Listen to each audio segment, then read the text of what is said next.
2026年第一個月，國企指數有個好開始。喺2026年，國指1月就已經升咗4.5%。但如果你揸住3416或者2802呢兩隻 Cover Call ETF，你可能發現呢個月自己只係賺得個2%。點解今個月3416同埋2802會升唔起？另外，今集阿尼仲會拆解2026年2月呢兩隻 ETF 嘅最新持倉，仲會揭穿一個賺息蝕價嘅反彈陷阱。歡迎嚟到阿尼投資功課。我相信普通人都可以學識投資。等我陪你由零開始，一齊畫出你嘅財務自由地圖。本內容僅供資訊及教育用途，不構成財務建議。投資前請大家自己衡量風險。首先簡單重溫一下備對看漲 Cover Call 策略其實係乜？簡單嚟講，就係持有股票嘅情況之下，再賣出一個認購期權 Call Option 嘅策略。呢個策略本身就係為咗收期權金而犧牲咗上升潛力，所以呢類 ETF 先派到咁高股息。而大市跌嘅時候 ，Cover Call ETF 會跟住跌嘅。不過有少少期權金幫補下，跌幅因此會有少少緩衝。如果想更加仔細咁樣了解 Cover Call 嘅策略，就可以睇翻呢一條片。所以萬變不離其宗 ，Cover Call 呢個策略注定犧牲增長，換取固定收入。佢唔係一個追求股價爆升嘅策略，佢係追求現金流。至於3416同埋2802呢兩隻 Cover Call ETF 嘅基金經理，會手持有國指成分股去模擬持有國指，然後再每個月賣出期權。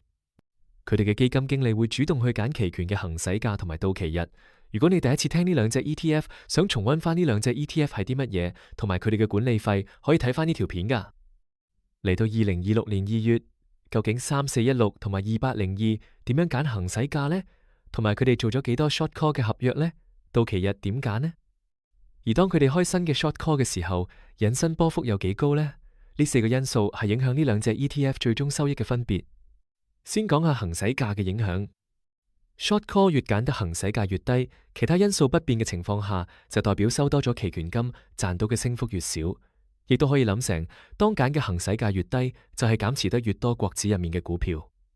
相反，如果揀嘅行使價越高，收嘅期權金會少咗，但係如果國指向上升，保留嘅升幅就多咗。跟住講下賣嘅 Cover Call 數量嘅影響，賣咗幾多合約，即係呢張 Short Call 嘅名義，保險佔咗基金淨值嘅比例，就係指基金賣咗嘅 Short Call 名義上控制緊幾大嘅倉位。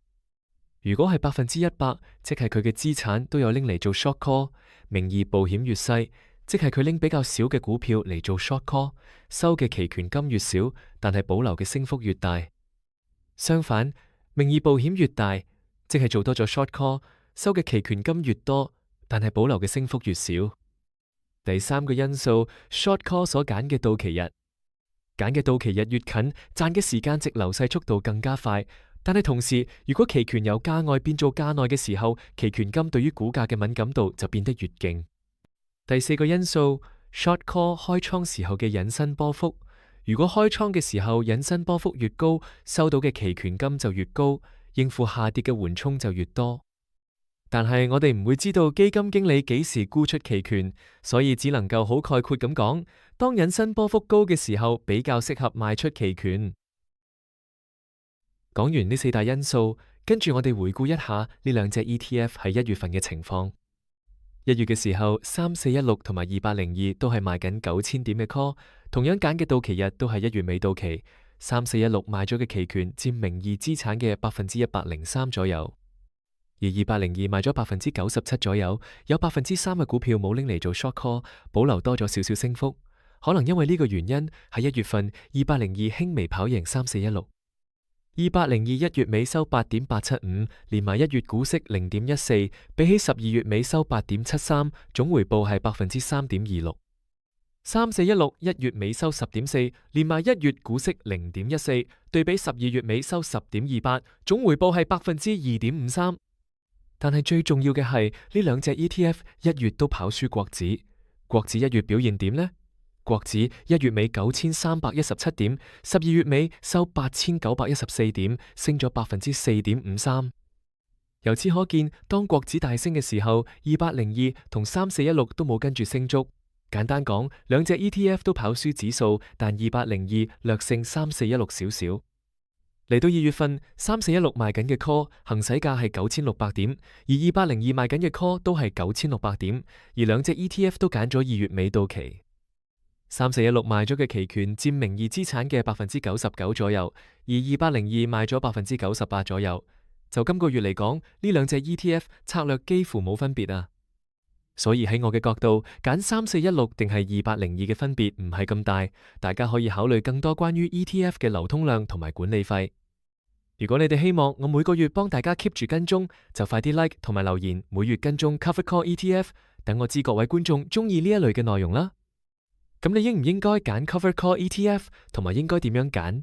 最緊要嘅嘢，等我哋還原基本步，諗翻你投資嘅目標係啲乜？投資者要諗嘅就係投資風格同埋目標，係為咗追求資本增值，定係為咗高息靠派息嘅現金流呢？每個人嘅投資目標、風格同埋風險承受能力都唔同。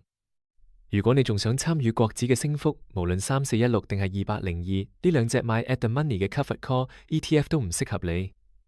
如果你唔介意賺息蝕價，定期有股息派翻出嚟俾你做生活之用 Covered Call ETF， 或者就會適合你啦。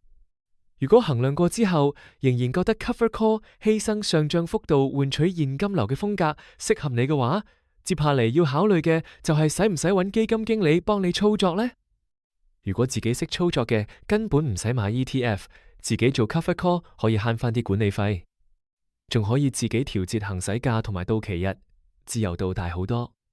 但係如果學唔識期權，但係又貪 Covered Call 派高息，咁就要俾啲管理費，揾基金經理幫下手啦。呢個情況下，3416同2802可能對你有用。你唔使每個月都記住邊張期權到期，唔使自己轉倉，只需要俾少少錢就有基金經理為你服務。呢個就係用錢買時間嘅概念。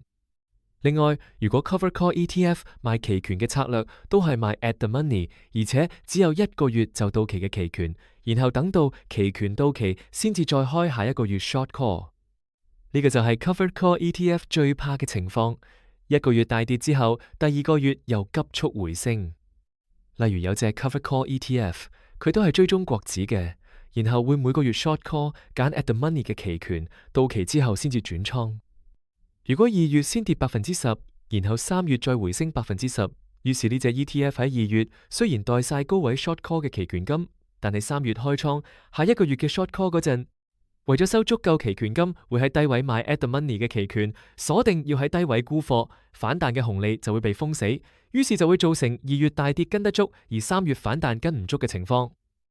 最經典嘅例子就係2025年1月至4月嘅關稅急跌，然後5月再反彈嘅例子。